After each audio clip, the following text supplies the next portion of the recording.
Assalamualaikum warahmatullahi wabarakatuh. Salam sejahtera bagi kita semua. Perkenalkan, nama saya Dr. Firian Suprapto.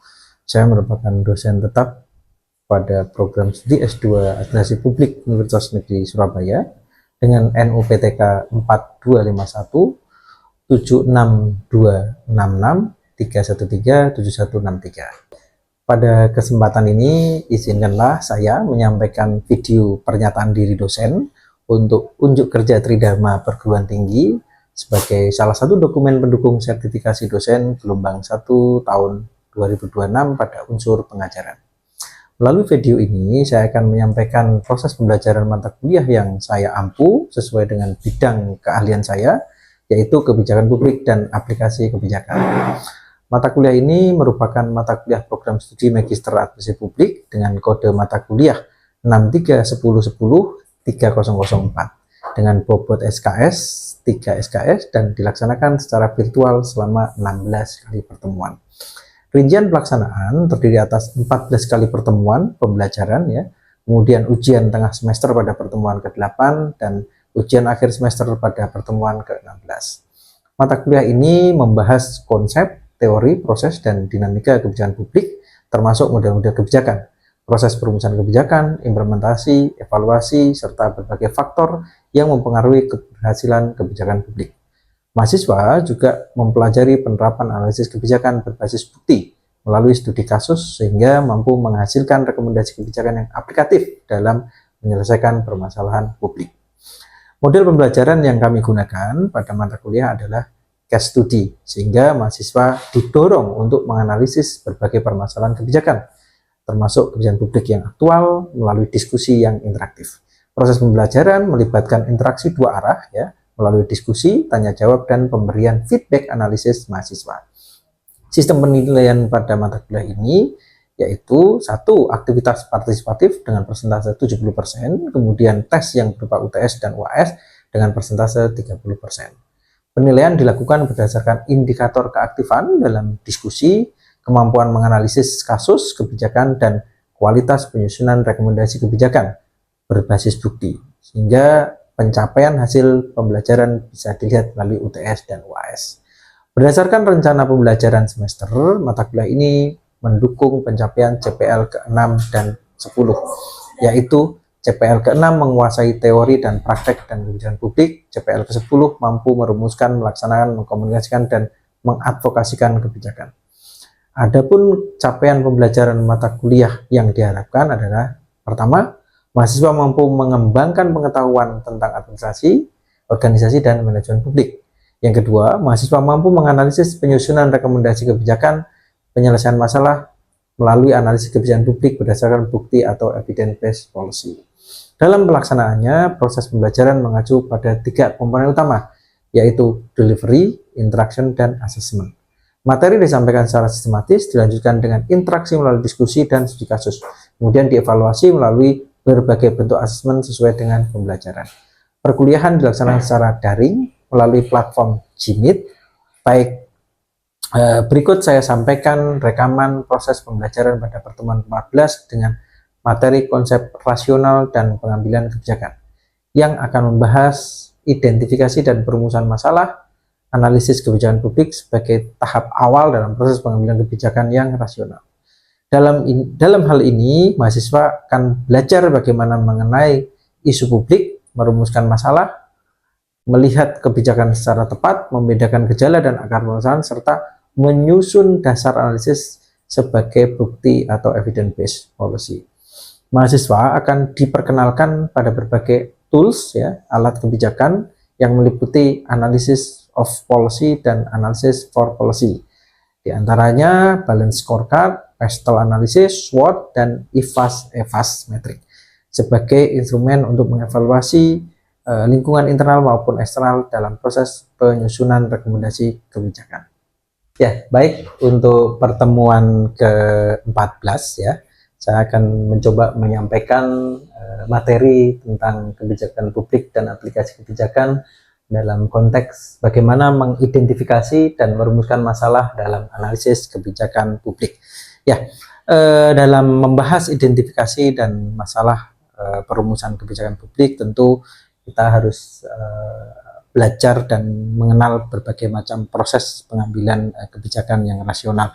Nah, tentu harapan saya untuk mahasiswa S2 ini dengan materi yang kemudian kita diskusikan ini bisa mampu mengenali isu publik, merumuskan masalah kebijakan dengan secara cepat dan mampu membedakan bagaimana gejala dan akar permasalahan serta menyusun dasar analisis berbasis bukti. Nah, untuk mendalami proses analisis tersebut ada 6 hal yang pada kesempatan ini akan saya sampaikan. Pertama, nanti kita akan belajar bagaimana menganalisis analisis of policy, kemudian analisis for policy, kemudian balance scorecard, SWOT, PESTEL, dan EVAS serta IVAS. Next. Nah, dalam konteks strategi manajemen cycle, tentu kita akan melihat bagaimana analisis of policy dan analisis for policy. Jadi kebanyakan di antara kita itu sulit membedakan bagaimana kita memulai sebuah analisis. Apakah kita analisis untuk policy atau analisis of policy. Jadi sebagian besar di antara kita mengenal analisis of policy dengan melihat bagaimana determination, bagaimana konten policy, bagaimana monitoring dan evaluasi. Lalu analisis for policy sendiri melihat bagaimana information for policy dan policy advokasi. Nah, pada konteks ini kebanyakan di antara kita masih cenderung ragu untuk memisahkan apakah tools yang akan kita gunakan itu tepat untuk analisis of policy atau analisis for policy. Next. Nah, dalam konteks merumuskan dan menganalisis kebijakan, kita akan memperkenalkan public policy analysis tool. Jadi tools ini sebenarnya akan memudahkan kita untuk mendalami isu-isu dan mampu merumuskan kebijakan secara tepat. Misalkan kapan kita gunakan balance scorecard, kapan kita gunakan SWOT analisis, kapan kita gunakan PESTEL dan IVAS serta EVAS metric. Nah, mahasiswa memang kadang-kadang banyak referensi ya dalam public policy, tentu itu bagian dari kita mendalami literasi dari public policy. Tentu apabila kita masing-masing kita berusaha untuk menggali bagaimana tools itu tepat untuk digunakan, oleh sebab itu masing-masing kita harus terjemahkan apakah masing-masing tool itu bisa digunakan untuk mencari akar permasalahan dan mana yang bisa tepat kita pakai sebagai evidence based policy. Yang pertama kita bicara balance scorecard. Balance scorecard adalah translate policy vision and strategy into measure indicator. Nah, di sini sebenarnya kita menggunakan metrik. Next. Nah, jadi matrix balance scorecard ini yang kemudian kita bisa melihat apakah strategi manajemen atau framework yang kita gali secara objektif itu bisa mengukur, melihat tujuan dan performa indikator. Nah, kadang-kadang di antara kita masing-masing kita bisa membaca apakah performance atau pengukuran yang sudah kita siapkan baik secara financial outcome atau sektor-sektor publik itu memiliki efektivitas dalam mengukur efisiensi result atau bagaimana kapasitas institusi itu secara jangka panjang mampu untuk merumuskan atau membangun framework dari tools balance scorecard itu sendiri. Nah, sehingga apabila kita gunakan balance scorecard sebagai strategic map atau bagaimana kita bisa mengilustrasikan program itu secara proses dan bagaimana kita secara overall kita mencapai misi dan mampu untuk mengilustrasikan proses-proses pengukuran tersebut menggunakan tools ini. Tentu saja harapannya memang melalui tools ini kita bisa menjawab problem atau masalah-masalah isu publik itu dengan tepat sehingga gejala-gejala dan akar permasalahannya itu bisa teridentifikasi dengan baik. Next. Nah, ini adalah salah satu tools balance scorecard ya. dengan indikator finansial, stakeholder and internal partnership, kemudian learning and growth, internal proses, dan dari indikator-indikator ini kemudian kita terjemahkan masing-masing untuk bisa kita pahami dan untuk bisa kita gunakan sebagai alat ukur untuk mendalami sebuah analisis kebijakan itu sendiri. Next.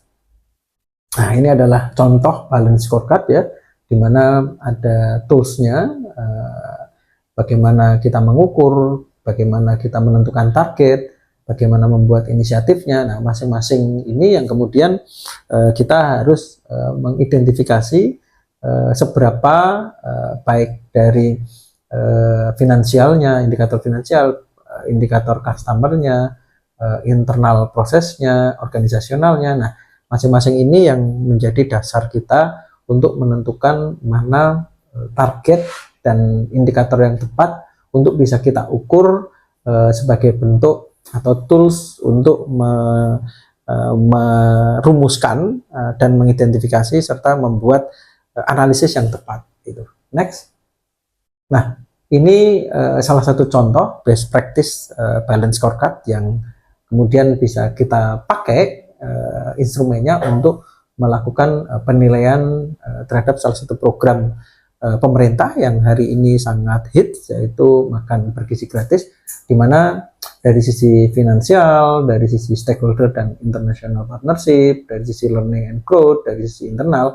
Nah, masing-masing ini kita bisa membaca bagaimana indikator finansialnya, apakah sudah bisa mengoptimasi atau bisa mengukur supply and demand, dan bagaimana mereduce dari ketergantungan impor dan sebagainya. Nah, lalu ini nanti hubungannya dengan alokasi anggaran dan sebagainya. Nah, lalu bagaimana stakeholder yang bermain. Nah, dari sini dengan balance scorecard kita bisa menghitung seberapa program ini bisa memberdayakan komunitas lokal, memberdayakan ekonomi lokal, dan ini juga bisa kemudian melibatkan masing-masing antar pelaku, antar aktor di level regional, lokal maupun secara nasional. Lalu bagaimana pembelajarannya? Baik melihat bagaimana dampaknya, kemudian bagaimana outcome-nya terhadap sekolahan sendiri, bagaimana output-nya terhadap target group yaitu anak-anak, dan bagaimana nutrisinya bisa diukur dan sebagainya. Nah, ini sebenarnya bagian dari alat ukur yang bisa kita pakai untuk mendalami seberapa jauh program tersebut itu memberikan learning and growth terhadap keberhasilan kebijakan-kebijakan yang sudah digagas oleh pemerintah. Lalu internal proses. Nah, ini mungkin bagi BGN sendiri menjadi bagian dari instrumen yang tidak bisa terpisahkan, karena distribusi terhadap sistem yang sudah dibangun oleh BGN, bagaimana tata kelola, kelembagaan dan sebagainya. Nah, ini bagian yang harus diukur, dan target group serta masyarakat harus bisa memantau dan mengevaluasi keberhasilan dari perjalanan MBG selama kurang lebih setahun atau menjelang 2 tahun periode pemerintah ini. Lalu tools yang kedua, PESTEL. Nah, kerangka kerja PESTEL itu menyediakan struktur atau pendekatan struktur untuk menganalisis external macro environment. Nah, ini ya, dibuat secara mengalir untuk merumuskan dan mengimplementasi kebijakan publik. PESTEL itu membantu analis kebijakan dalam membuat keputusan dengan mengidentifikasi threats, ancamannya, opportunity-nya, ya, kemudian menilai ya, 6K internal dimension. Jadi ada 6 external dimensi, mulai dari politik, ekonomi, sosial, teknologi, hukum, dan lingkungan. Lalu menghubungkan antara environmental, lingkungannya, untuk men-scanning rumusan kebijakan, termasuk alokasi sumber daya. Nah, fungsi di layer sebelum melakukan SWOT. Nah, ini termasuk mengkuantifikasikan EVAS dan IVAS. Analisis Pestel biasanya memprediksi bagaimana external shift perubahan, termasuk politik stability, inflasi, climate change, dan prioritas kebijakan, kemudian kapasitas institusi, dan intersektoral koordinasi. Nah, sebagai pendekatan ekonomi, di mana externality itu menciptakan spillover effect yang secara mendalam berpengaruh terhadap market, mengubah bagaimana kebijakan makro secara lingkungan, dan secara umum strategi eksternalitas juga membuat batasan antara bagaimana kesejahteraan publik, stabilitas pemerintah, dan efektivitas kebijakan. Nah, analisis Pestel biasanya menggunakan 6 tadi variabel ya. Jadi politik, ekonomi, sosial, teknologi, legal, dan environment. Nah, jadi dari analisis Pestel ini nanti masing-masing indikator diterjemahkan ya. Lalu dibuat ya, analisisnya ya, melalui 5 tahapan Pestel analisis. Jadi pertama, kemudian dimulai dengan melihat how my government and other political factor impact our organization. Jadi bagaimana melihat pemerintah dan faktor-faktor politik dan dampaknya terhadap organisasi kita. Lalu yang kedua, find trend. Jadi melihat trennya. Lalu yang ketiga, mendiskusikan ya. Yang keempat, membuat petanya. Yang kelima adalah proses tidak lanjutnya. Jadi komponen-komponen ini yang digunakan untuk melihat Pestel analisis. Nah, kalau teman-teman ingin belajar Pestel, nanti ada tools platformnya. Jadi nanti teman-teman bisa klik tuh http pscdesigner.com analisis Pestel HTTM. Jadi teman-teman masukkan aplikasi ke aplikasi, lalu kemudian teman-teman tinggal gunakan. Nah, ini contoh analisis Pestel sebagai best practice melihat food estate kita. Jadi secara politikal ya, national food security bagaimana, defense oriented agriculture polisinya seperti apa, dan pendekatan desentralisasinya seperti apa. Kemudian ekonomiknya, market aksesnya bagaimana, kemudian farmer income-nya apakah menaik atau tidak, meningkat atau tidak, kemudian rural investment-nya seperti apa, dan resiko inflasi. Kemudian sosialnya seperti apa, labor availability-nya apakah tersedia atau enggak, kemudian rural wellness-nya bagaimana, kemudian food culture-nya, demographic pressure-nya, nah ini juga penting. Kemudian teknologi, smart agriculture-nya seperti apa, irrigation system-nya, seed innovation-nya, mechanism-nya. Nah, ini kita juga jadi penting untuk didalami. Lalu legal-nya. Nah, ini biasanya banyak nih kendala di pemerintah. Land use regulation, water right, environmental permit, local government-nya. Ini. Lalu environmental-nya. Climate change, soil fertility, water availability, sustainability. Nah, ini. Hal-hal seperti ini yang tentu harus menjadi pengalaman kita sendiri untuk mendalami tools ini. Lalu yang ketiga, SWOT analisis. SWOT ya, yang biasa kita sebut dengan strength, weakness, opportunity, dan threat. Jadi kekuatannya seperti apa, kelemahannya seperti apa, peluangnya seperti apa, ancamannya seperti apa. Nah, tools ini menyediakan structure analytical framework untuk mengidentifikasi, memahami bagaimana kondisi internal dan eksternal faktor ya di dalam membuat indikator kinerja kebijakan dan outcome dari implementasi kebijakan. Secara internal, ya, internal faktor, kita akan melihat strength dan weakness-nya. Jadi bagaimana kekuatan dan kelemahan dari institusi, administrasi, resource-nya, kapasitasnya, ya, bagaimana menentukan kebijakan secara efektifnya. Lalu dari eksternal faktor, ya, melihat opportunity dan threat-nya, ancamannya. Dilihat dari political, economic, social technology, legal, environmental condition, dan bagaimana constraint effectiveness dari sebuah kebijakan. Nah, tujuan utama dari analisis SWOT ini adalah meng-align internal capability.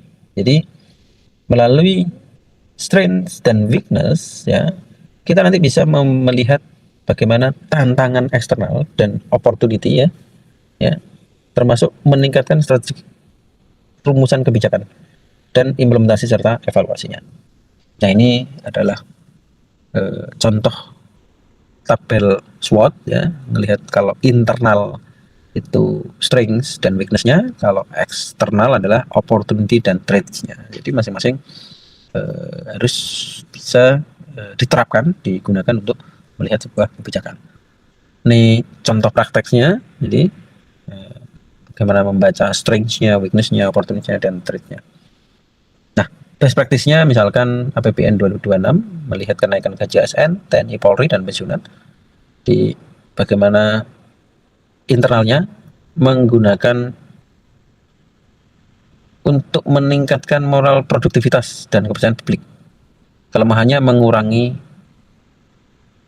fiskal dan meningkatkan efisiensi budget. Lalu traits-nya apa? Menggunakan disiplin dan loyalty, ya, untuk deal, ya, dengan kritik-kritik dari publik, mengontrol spending, ya, termasuk fiskalnya. Nah, yang terakhir adalah EVAS dan IFAS metric. Jadi EVAS dan IFAS metric ini adalah gabungan SWOT, IFAS internal factor analysis, dan external factor analysis. Jadi kalau kita sudah menguasai PESTEL sama SWOT, nah, baru kita gunakan EVAS dan IFAS metric. SWOT menyediakan kualitatif diagnosis, ya, mulai dari strength, weakness, opportunity, dan threat. Nah, lalu bagaimana strategic management, ya, untuk melihat secara kuantitatif bagaimana itu bertransformasi kualitatif di dalam memberikan insight untuk mengukur, mengcompare dari skor yang sudah tersedia. Nah,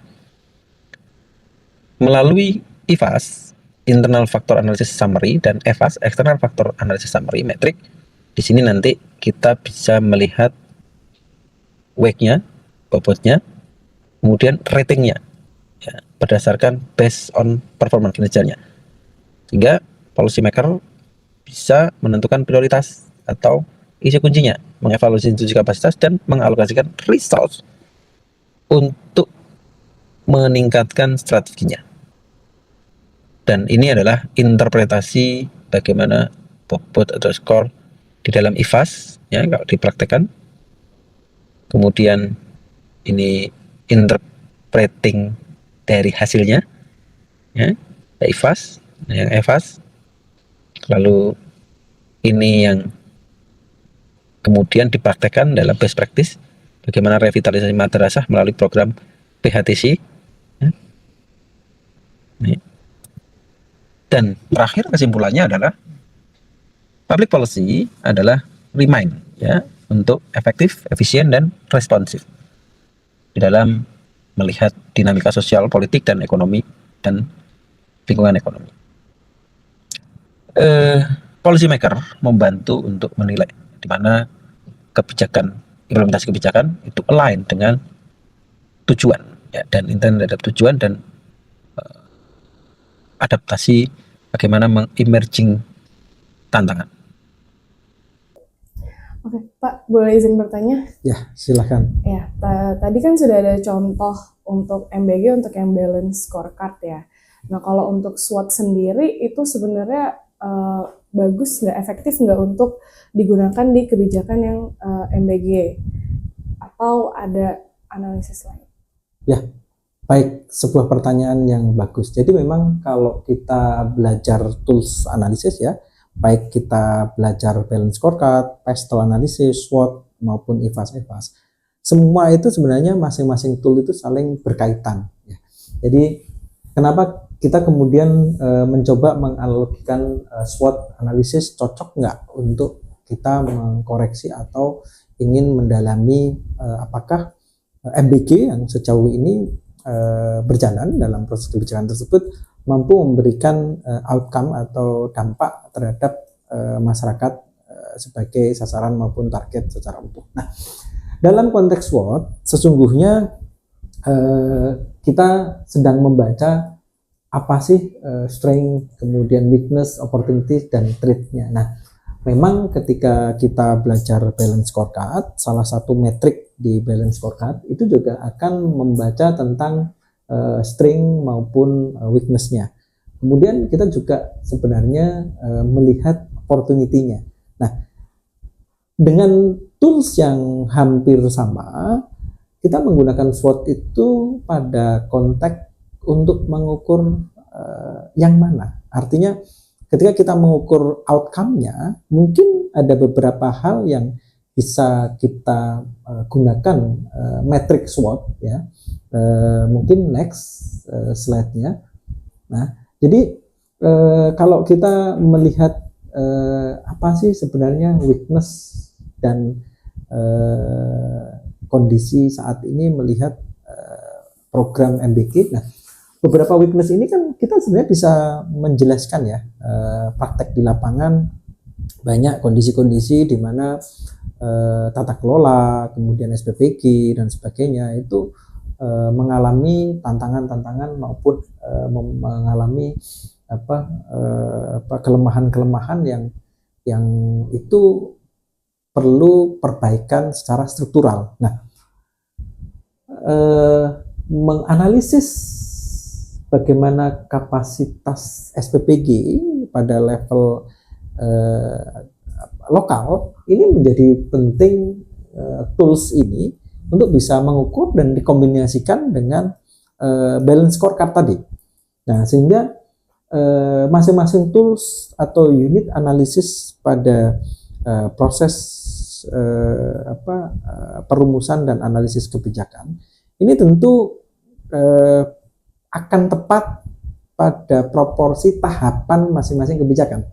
Nah, sehingga kalau boleh kami sampaikan bahwa kalau kita mau gunakan tools analisis SWOT ini, saya mungkin akan lebih menyarankan scope-nya atau ruang lingkup di tahapan apa pada proses kebijakan tersebut, dan mungkin kita akan arahkan ke outcome mana yang akan kita ukur melalui pendekatan SWOT ini, sehingga dengan metrik SWOT ini kita mampu benar-benar mengenali maupun benar-benar mendapatkan secara tepat akar permasalahan yang terjadi pada level tahapan kebijakan yang sudah berjalan. Nah, dengan demikian dari pertanyaan tadi kita nanti akan bisa membedakan masing-masing penggunaan tools ya, baik nanti kita akan gunakan pestle yang mana, kemudian IFAS itu cocok yang mana,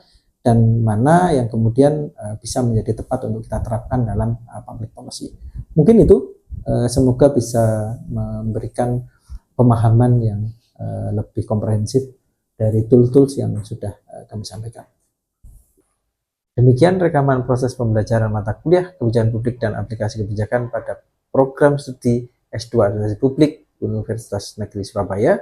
Saya berharap video ini dapat memberikan gambaran mengenai proses pembelajaran yang telah dilaksanakan dan menjadi salah satu bahan pertimbangan dalam proses penilaian sertifikasi dosen gelombang 1 tahun 2026. Atas perhatian dan kesediaan menyimak video ini, saya mengucapkan terima kasih. Wassalamualaikum warahmatullahi wabarakatuh.